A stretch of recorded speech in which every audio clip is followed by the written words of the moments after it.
So this is just a brief lecture on the material in section 5.4, which I think it's probably one of the more straightforward sections.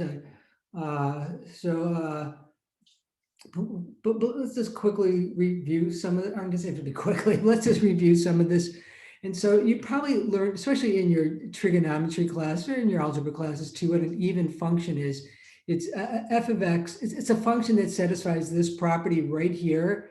F of minus x is equal to f of x. So yeah, so here's an example. Yeah, y equals x squared, or y equals cosine of x, or basically any function where the exponent is even, like x to the y equals x to the fourth, or y equals x to the sixth, right? So that doesn't look like a six, but right. So we know that, let's say, like because we know that like -3 to the 6 is equal to and that doesn't look like a 6 equals 3 to the 6. So the graph on the graph to the left of the y-axis will be the mirror image to the graph of the right of the y-axis. So and like for a parabola, right? I'll do my best to draw this. So yeah, see, it's just the mirror image, right? So y equals x squared.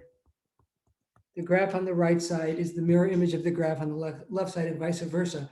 Okay, now for an odd function, we see that, so now it satisfies this property right here, and the sine function satisfies this. F of minus x equals minus f of x. So any function in the form y equals x to the n, where n is odd, like y equals x to the fifth is another one, is an odd function. And our favorite one is y is equal to sine over x. And so if we go over like the same amount, let's say we go over 1 to the right, and we go over the same amount to the left, -1 to the left, the amount of area below the curve is the amount of area bounded by the curve is the same, except on the left side it's under. Well, in this case, the left side it's under, and one side is going to be under, and one side is going to be over, and it's going to be the equal amount of the same side. So if you go the same distance in either direction, the amount of area bounded by the curve and the x-axis will be identical, except some of it's, part of it's positive and part of it's negative, but the positive area and the negative area cancel each other out. So if you take the integral of an odd function and we go the same distance to the right and left, the value of the integral will be 0. So here's a perfect example of this. So here is we're integrating this parabola, y equals x cubed minus 4x. But the important thing is we're going -5 to the left and -5 to the right. And we're going the same amount in either direction. And so they're both odds. Remember, this is the same as the integral of, we can break these integrals up. So it's x cubed minus the integral of 4 -5 to 5 of x dx, right? So yeah, so and the graph of each, x cubed, as we go to the left, it'll be under the x-axis, and if we go to the right, it'll be over, and the same for the line. So the amount of area bounded by the curve in the x-axis will be the same to the left as to the right, except when you go to the left, it's negative, and when you go to the right, it's even, like for the line y equal x, right? Positive, negative. Okay, so and now here's one of our favorite properties, evaluating a definite integral of an even function. Once again, the important thing is we're going the same to the left and going to the same to the right. That's kind of small. Maybe I can make it even a little bit bigger. And so yeah, so the amount of area. So let's say, like, here's like doing my best to do the cosines, but so let's say we go minus pi over 3. That doesn't look minus pi over 3. Let's go minus pi over 3 and pi over 3 to the right. And you'll see that the area is, well, you're gonna have to use your imagination, because the graph doesn't look exactly even. But when you go to, it's an even function. We know that cosine of x, we know that cosine of x is equal to cosine of minus x. It's kind of one of the most important properties of cosine. It makes it easy to kind of evaluate some of these values of the cosine function. We know that cosine of pi over 3 is the same as minus cosine of pi over 3. Yeah, because it's just the first coordinate on the unit circle. So, so anyway, the cosine function's even. Cosine of x is equal to minus cosine of x. Okay, so when we integrate from like minus, so we go to the left to the same amount as we go to the right, we can just double the amount. Basically, it's just double the amount of the area to the right of the y-axis. So the integral from minus pi over 3 to pi over 3 of cosine of x is just twice the integral from 0 to pi over 3. And that could actually make life easy for us when we're doing this. Well, first of all, we just have to integrate. Well, we evaluate the cosine of sine it's 0, and it's just 0. Okay, so maybe it makes the integral a little bit easier to evaluate.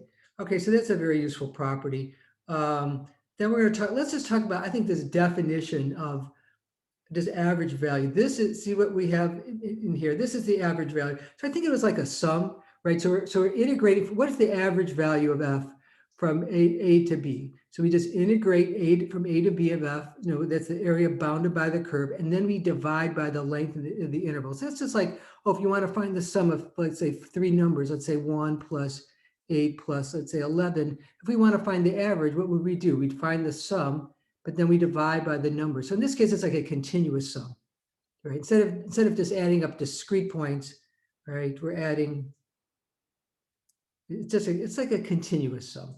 Okay, so we just, so an average value of a function f, we just, over an interval, we integrate from A to B and then just divide by the length of the interval. So that's all it is. So, so when I say it's, I want to be careful. I say it's relatively easy, or one of the easier ones. First of all, if it's hard for you, then what's easy is what we know. What's hard is what we don't know. But we've had definite integrals in the previous unit. So all we're doing is we're just doing the same thing we did in the previous unit, and let's say now dividing by the length, or maybe we're just learning some faster way of evaluating some of these definite integrals by using the properties of even and odd functions. So important thing is that we can recognize what an even function is and an odd function is. Okay, now there's this fact here that I have to be honest. I don't think I really I haven't seen it that much in mathematics. This mean value theorem for integrals, and again, it's an interesting fact, and it's really not that hard to compute, right? So there's some point C, and I think this drawing here kind of isn't so bad. So let's say we want the here's f right here, and so the integral of so we know that the integral from A to B of f of x, that's the area, that's the yellow part there. And what the mean value theorem for integrals is saying is there's some point, it's got to be in the open interval from A to B, that the area under the curve is equal to the area of the rectangle where the base is the distance b minus a, and the height is f of c, right? So the area of that yellow part here is equal to the area of this rectangle. And there's some point C, and it's calculated. All you have to do is basically solve this equation. You find the integral. Basically, you just have to solve this equation right here. And so if the function's nice enough, you can actually get an exact representation for C, or you might have to just use some kind of equation solver to get an estimate for C. Okay, so here, so here's a 2-part problem here. Just, find the average value of, okay, now this is neither of this function right here, x squared minus 2x. So this is neither even nor odd. This is even, and that's odd, right? So it's neither even nor odd. And so anyway, so what do we have here? Okay, so we have, so the average value is just, right, we just integrate 3x squared minus 2x over the integral from 1 to a fourth, and we divide by 3. So if you know how to evaluate a definite integral, getting the average value is really just one minor step more. We just divide by the length of b minus a. Okay, so okay, so you get the average value is 16. Okay, so and now all you have to do then is you want to find the point C that we got from the mean value theorem for integrals. This point right here. Okay, so we know that the value of we know the area under this curve, 3x squared minus 2x is 16. Now there's some point C from between 1 and 4 such that f of c times 3 is equal to 16. And that's all you have to do is just solve this equation here, right? So this, remember, here's your function. Okay, so you just plug in c into that function. We solve this equation right here.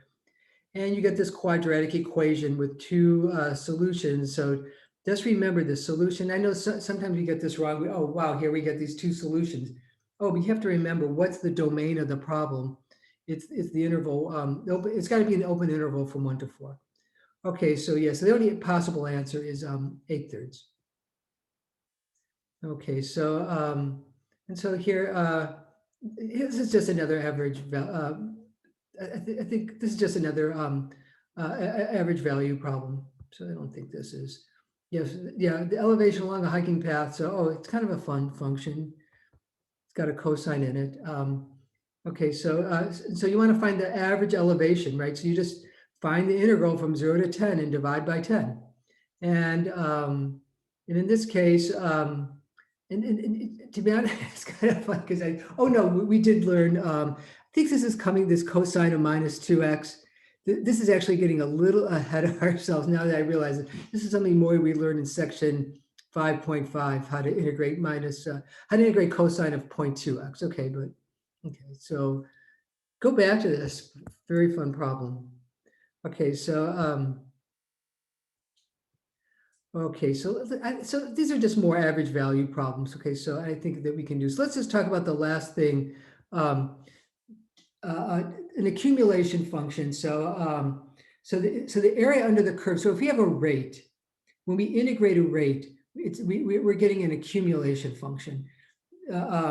Okay, so like here's a rate, gallons per hour. Let's say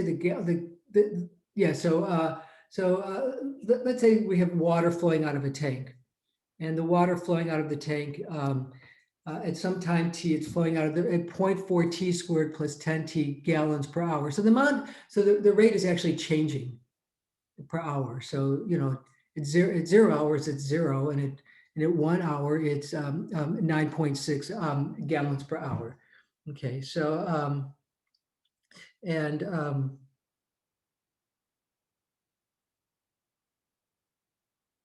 okay, here. So let's just I'm looking at that graph. You see, I'm hesitating, Stu. So yeah, I'm looking at these notes are given to me. I'm looking at that graph, and so just be careful. I don't think that this graph this doesn't really correspond to that. So I'm just going to put that. I just noticed it as I was talking here. Okay, so anyway, because yeah, we know it t equal to 0. We know that f is 0. Okay, so anyway, okay, so much for that. Okay, but yeah, so let's say we want to determine the rate at which the water was flowing out of the tank at time t equal to 1 and t equal to 4. So we know that at f of 1, it's flowing out the rate of 9.6 gallons per hour. And at f equal to 4, it's you just plug f equal to 4 into here, and it's flowing out at the rate of 36 gallons per hour. Okay, so this is something, this A here, that's something we could have done in our, probably you learn that when you're learning about functions, maybe the intermediate algebra courses. And then the second part here, determine the total amount of water that flowed out of the tank between 6 and 10 p.m. Well, that's 4 hours. So so we just integrate from, I'm sorry, and I should have mentioned this before, t equal to 0, we start at 6 a.m. So t equal to 0 would be 6 a.m. Okay, so that's really an important part of the problem.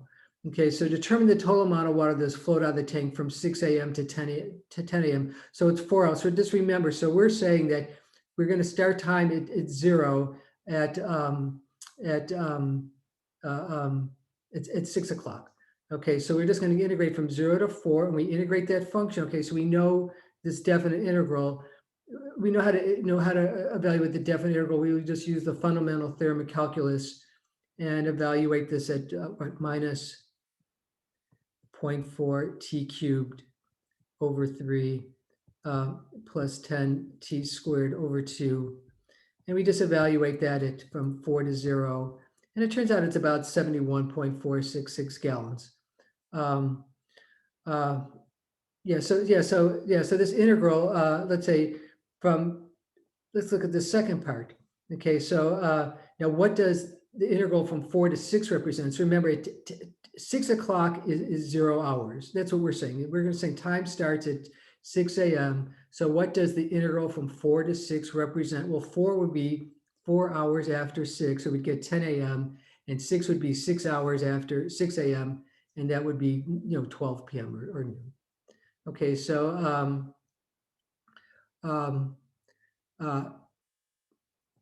and so here's just another problem. Okay, so a pipe begins pumping water into the tank at the rate given below, where T represents hours after. So again, T equals 0 is 6 a.m. And so again, we just, if we want to know how much flowed into the tank from in a period of 4 hours, yeah, we just evaluate this integral. This integral, this function that represents water flowing into the tank. We just integrated from 0 to 4 because that's how we want to know how much water flowed into the tank from 6 a.m. to 10 a.m. And again, we just evaluate the definite integral and we just use the fundamental theorem of calculus. And again, so here's the so how much water is in the, so if we already, so if we started at 200 and